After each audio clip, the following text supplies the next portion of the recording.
It's Wednesday, that means it's DeFi day. Let's take a look at some DeFi charts, which for the most part all look very similar. The DeFi perp actually looks pretty different than most of these charts. So the DeFi perp is a collection of all of the charts I'm about to look at. It's an index. I don't know the weightings of various things, but that'd be something to look into. Should you be more curious, I just look at this chart specifically as a barometer of what's going on. Now, I'm generally of the opinion that September is a trash month for crypto, specifically BTC. Also generally of the opinion that Q2 and Q4 historically on backtesting are the best quarters for BTC. So to have chop nonsense throughout September is par for the course and totally fine. I still think into the end of the year, things are going to be bananas bonkers. You know, I might be wrong on that, but the way it's shaping up, it looks pretty good. So on the DeFi perp, we're above the daily cloud, which is a huge sign of pending bullish continuation. And again, this can chop around for a month. It can chop around until the end of October, and that'd be fine with me. As long as it stays above the cloud, as long as the trend metrics 5200 stay bullish, as long as it stays in or above the VPVR levels, everything looks fine to me. Be patient. It's going to take some time, but I think in general, all of this that's happening right now is really good for the bull trend to come, assuming SEC doesn't completely wreck DeFi throughout Q4. RSI also resetting from a arguably bearish divergence here, higher highs in price, equal highs in RSI.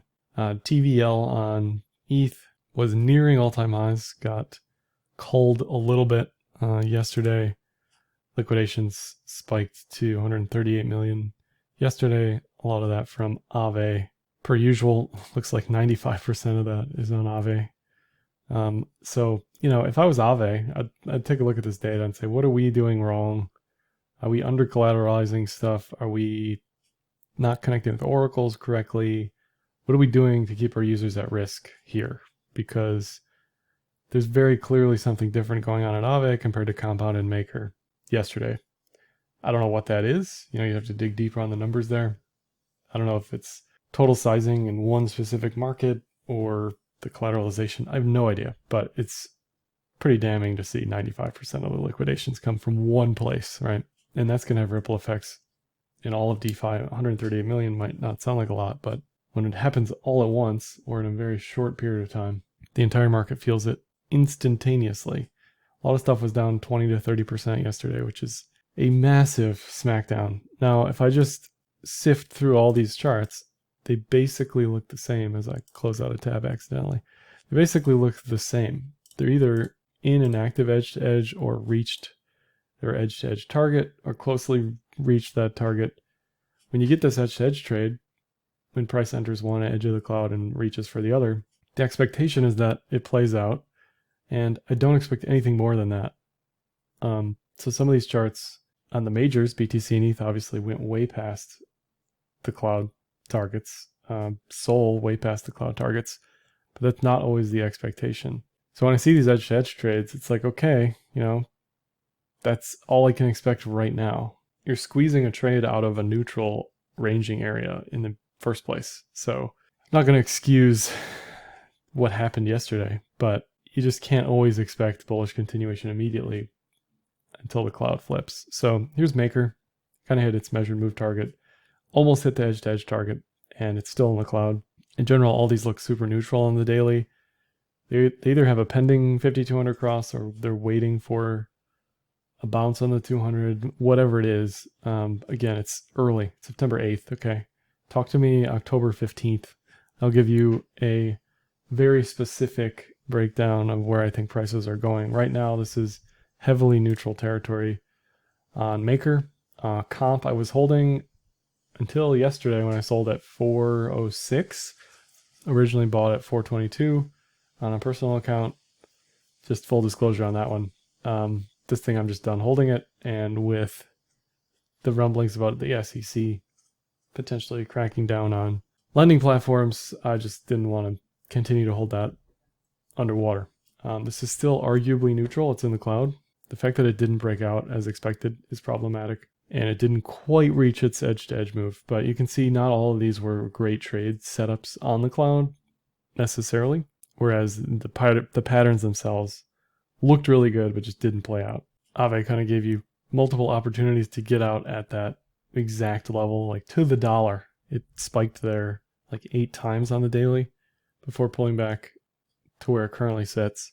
Again, this isn't bearish yet. It's still neutral. Even if we flip below the cloud throughout September, it isn't all ogre just yet. Making lower lows is not a good sign for bullish continuation, obviously, but we are in neutral territory. We are in the cloud. There is a neutral expectation here. There is not a mega bullish expectation here. SNX arguably fits in the lending and borrowing category as well. Didn't quite reach that edge-to-edge target. Didn't quite reach the chart pattern target. Made a lower low here. I certainly feel less great about this setup than I did before yesterday. Anytime you have a chart pattern like this, let's say it's an Adam and Eve, let's say it's a ascending triangle, whatever it is, the moment you make a lower low, the probability that that trade plays out as expected kind of goes out the window. The probability that this is now an edge-to-edge move goes out the window. We broke below the Kijun, which is the first sign of trouble. Next step is below the cloud. Again, this isn't necessarily going to be bullish or bearish. It's not necessarily going to play out as bearish. But when you have Brian Armstrong going on Twitter in off-market hours last night, whenever this was, talking about them wanting to launch a lending product and the SEC saying, we're going to sue you, we're not going to tell you why, that's problematic. And according to some journalists and lawyers on Twitter, there was a 1946 Supreme Court case. I think it was Reeves versus Ethan Allen or something. I don't know.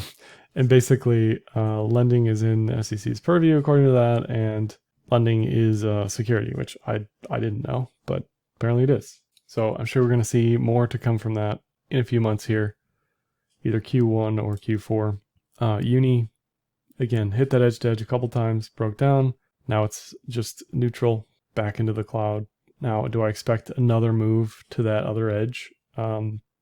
If it's bullish, it'll obviously push to that edge, but the setup is, to me, not there anymore. I wouldn't hope or wish for another move that's tradable to 30. Like if it's bullish, it's obviously going to push to 30, but this probably just chops around for weeks here. Sushi, same thing, hit that 14 level. Talked about that in July and in the cloud, right? Like, is it going to go back to 14 eventually? Probably, but the setup isn't there anymore in my mind. Now, you could argue the risk reward is better because if it goes below 1050, you could stop out.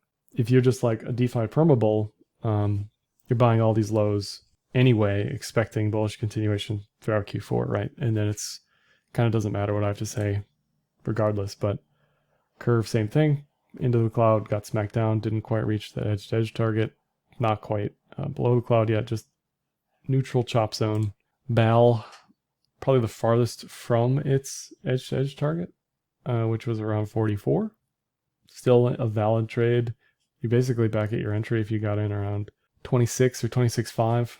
So the moment this closes below the Kijun, below the cloud, whatever that is, down here, 21 to 23, then you're officially stopped out on the setup. But again, this thing can just chop around for weeks. Look at the range that all of these are in.